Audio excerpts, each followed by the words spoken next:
चलिए आज हम लोग देखेंगे दो चर वाले रैखिक समीकरण का ऑब्जेक्टिव क्वेश्चंस। इसके पहले वाले वीडियो में मैंने दो चर वाले रैखिक समीकरण का कंसेप्ट दिया था, कैसे हम लोग इसके सवाल को बनाएंगे, और आज हम लोग अब उस कंसेप्ट पे ऑब्जेक्टिव क्वेश्चंस करेंगे। कुछ क्वेश्चंस उसमें बता भी चुके हैं, उसके आगे क्वेश्चंस हम लोग इसमें देखेंगे। तो इस वीडियो से को देखने से पहले आप इसके पहले वाला वीडियो जरूर देख लीजिएगा, ताकि आपको कंसेप्ट अच्छा से समझ में आ जाएगा। क्योंकि जब कंसेप्ट अच्छा से समझ में आ जाएगा तो क्वेश्चन आसानी से बन सकता है। ठीक है फ्रेंड्स, चलिए तो हम लोग क्वेश्चन स्टार्ट करते हैं। तो क्वेश्चन कह रहा है, आज का सेशन का पहला जो क्वेश्चन है, दो रैखिक समीकरण क्या ले प्रतिच्छेदी रेखा है, तब रैखिक समीकरण युग्म का पूछ रहा है क्या हो। ठीक है, मतलब आपसे ये पूछ रहा है प्रतिच्छेद। तो बताया गया है कि a1 बटा a2 इज इक्वल टू, अगर जो b1 बटा b2 होता है तो ये प्रतिच्छेदी कहलाता है। ठीक है, आपको ऑप्शन में दिया हुआ है, कोई हल नहीं, एक हल है, दो हल है, अनगिनत है। तो देखिए पहला जो ऑप्शन है कोई हल नहीं का, तो सिचुएशन से आता ही नहीं है यहाँ पे, क्योंकि जब प्रतिच्छेदी है तो इसका एक अद्वितीय हल होता है। ठीक है, अर्थात एक हल होगा, यानी एक x का वैल्यू निकलेगा और एक y का वैल्यू निकलेगा। तो जो क्वेश्चन नंबर 5 था, इसका आपका जो आंसर हो जाएगा वो होगा एक हल। यानी ऐसे समीकरण में एक x का वैल्यू निकलता है और एक y का वैल्यू निकलता है। अनेक हल है, तो अनेक हल का कंडीशन कब आता है, जब a1 बटा a2 is equal to b1 बटा b2 is equal to c1 बटा c2। यदि ये सिचुएशन आएगा तो अनेक हल होता है। और यदि ये सिचुएशन आ जाए a1 बटा a2 is equal to b1 बटा b2 not is equal to c1 बटा c2, ऐसा सिचुएशन आएगा तब इसका मतलब होता है कोई हल नहीं, कोई हल नहीं। इसका अर्थ हो जाएगा अनेक हल, और ये जो सिचुएशन आएगा इसका होगा एक अद्वितीय हल, यानी एक हल होगा। चलिए फ्रेंड्स आगे क्वेश्चन हम लोग देखते हैं। अगला जो क्वेश्चन हम लोग का कह रहा है, दो रैखिक समीकरणों के आलेख समांतर रेखा है, तब रैखिक समीकरण का युग्म होगा। तो देखिए समांतर के लिए कंडीशंस क्या होता है, तो समांतर के लिए कंडीशंस होता है a1 बटा a2 is equal to b1 बटा b2 not is equal to c1 बटा c2। ये समांतर का कंडीशन। इसका मतलब जब हमारा रैखिक युग्म समांतर है तो जाहिर सी बात है कि इसका हल जो होगा वो होगा कोई हल नहीं है। अर्थात ना यहाँ x का वैल्यू निकलेगा और नहीं y का वैल्यू निकलेगा। कोई हल नहीं का मतलब x और y दोनों में से कोई नहीं निकलेगा। ठीक है, चलो आगे क्वेश्चन हम लोग देखते हैं। क्वेश्चन नंबर 7 का है कि a1 बटा a2 is equal to b1 बटा b2 not is equal to c1 बटा c2। समीकरण लेकर a1x plus b1y plus c1 is equal to 0, a2x plus b2y plus c2 बराबर 0 का ऑप्शन दे रहे हैं। कोई हल नहीं है, एक अद्वितीय हल है, अनेक हल है, दो हल है। ठीक है, ये जो कंडीशंस आपका दे रहा है ये कंडीशंस है समांतर का। समांतर यानी जब ग्राफ खींचा जाएगा तो दोनों रेखाएं एक दूसरे के समांतर होंगी।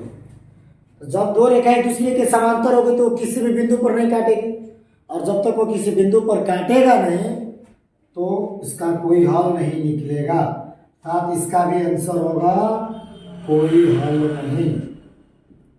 क्या होगा, कोई हल नहीं। ठीक है, चलिए तो हम लोग आगे क्वेश्चन देखते हैं।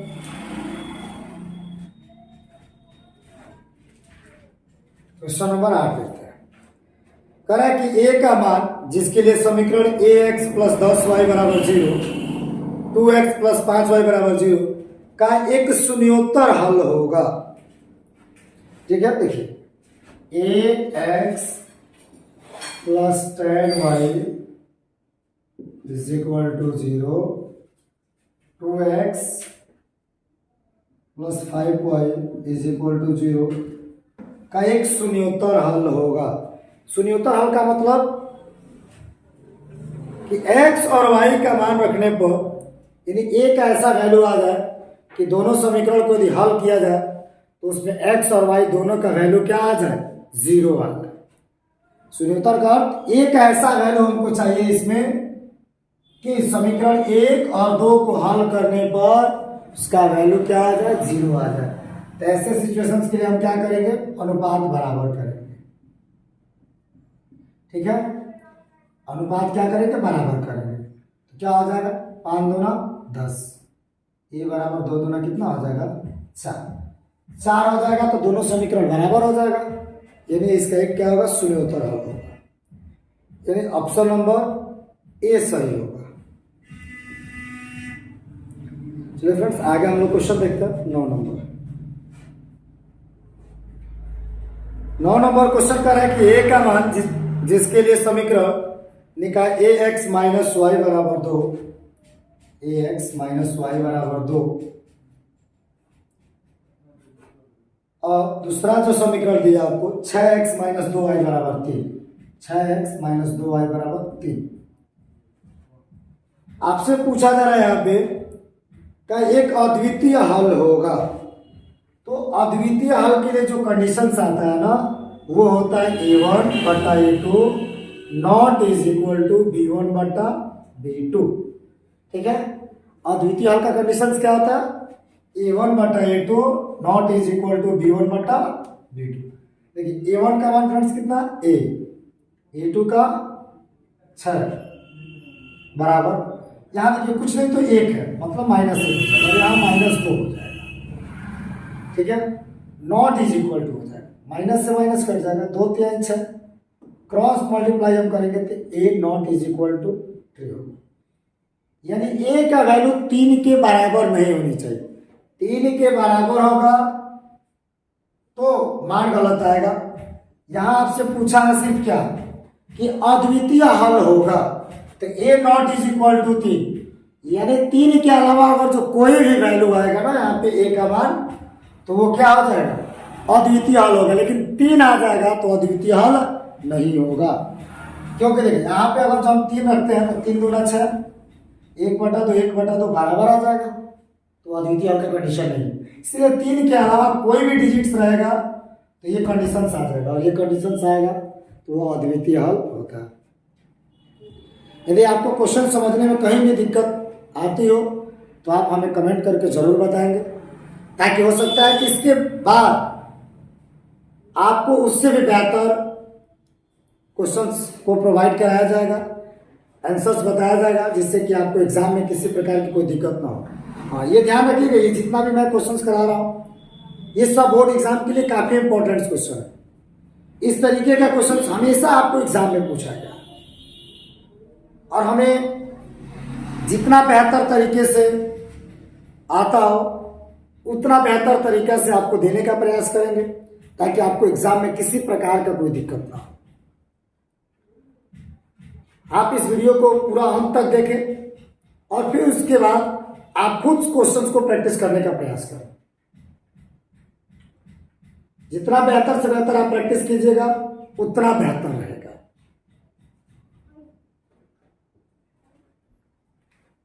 क्वेश्चन नंबर 10 नंबर का है आपको a का मान जिसके लिए समीकरण निकाल 10x प्लस 5y बराबर a माइनस 5। ठीक है, एक समीकरण आपको दिया गया 10x प्लस 5y बराबर a माइनस 5, और दूसरा जो समीकरण दिया वो दिया है 20x plus 10y minus a बराबर 0। यहां आपसे ये बोला है कि इसका अनेक हल है, तो अनेक हल के सिचुएशन में आपको बताना है a का मान। तो सबसे पहले देखिए यहाँ पे बराबर 0 है, तो हम यहाँ भी बराबर 0 कर लेंगे। तो बराबर 0 करेंगे तो हमारा इक्वेशन आ जाएगा 10x plus 5y minus a minus 5 बराबर 0, और दूसरा समीकरण है 20x 10y माइनस बराबर 0। हम अनुपात लेंगे। अनेक हल का मतलब होता है a1 बटा a2 is equal to b1 बटा b2 is equal to C1/C2, यानी तीनों का अनुपात क्या आता है? हम लोग क्या करेंगे, मान रखेंगे A1 का मान कितना 10, A2 का मान कितना 20, B1 का मान कितना 5, B2 का मान कितना 10,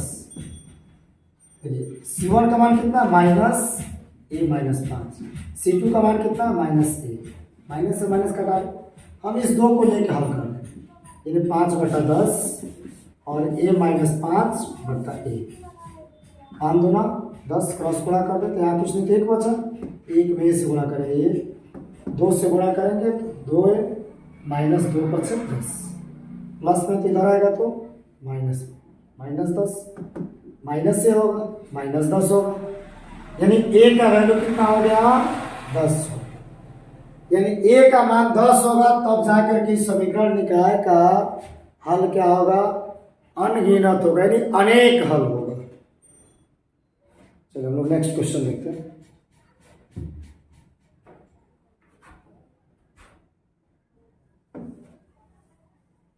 ग्यारह नंबर में आपको कह रहा है कि x + 2y बराबर k, x + 2y बराबर 3 और 5x + ky बराबर 1 के अनगिनत हल होने के लिए क्या करना।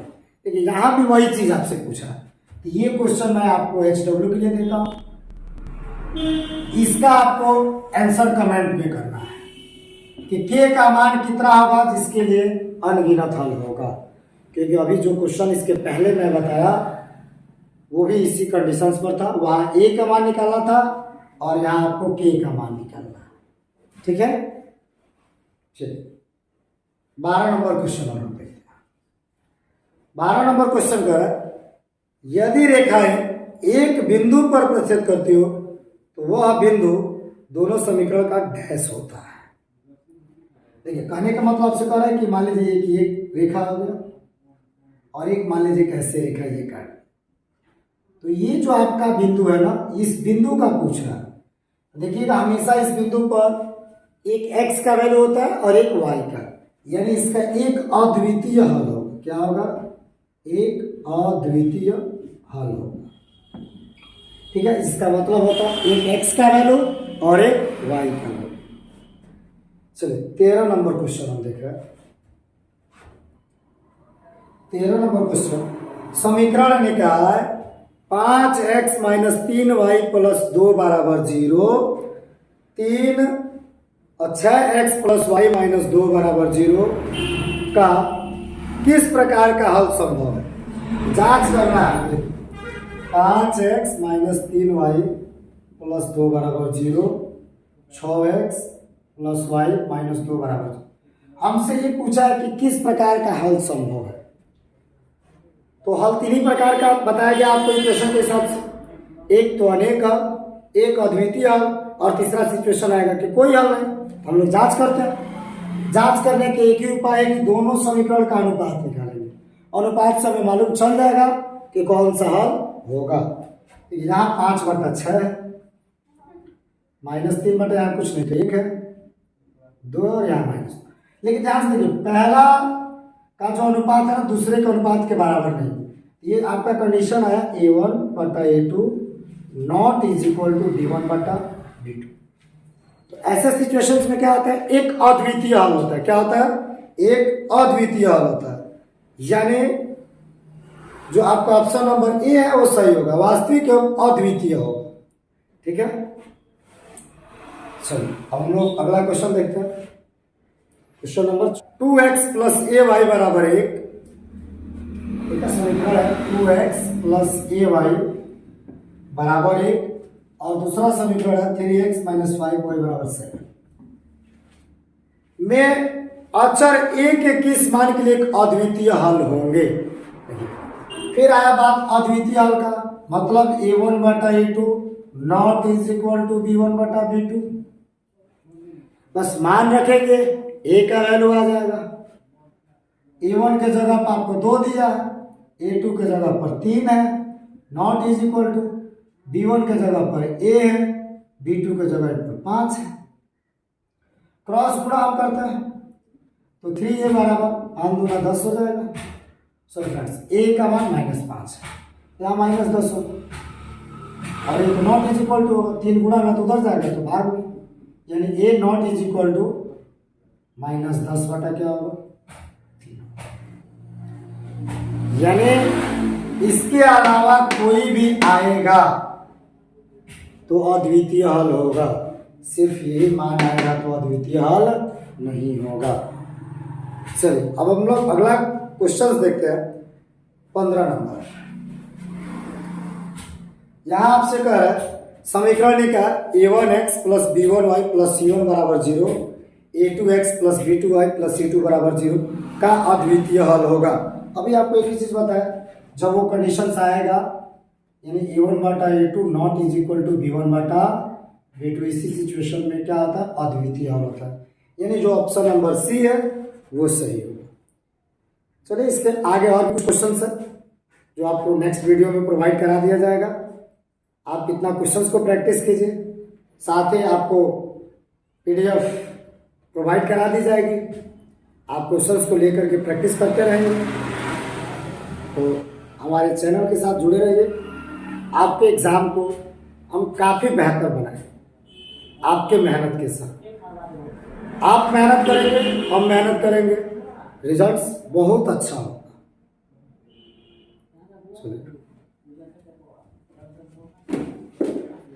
अभिषेक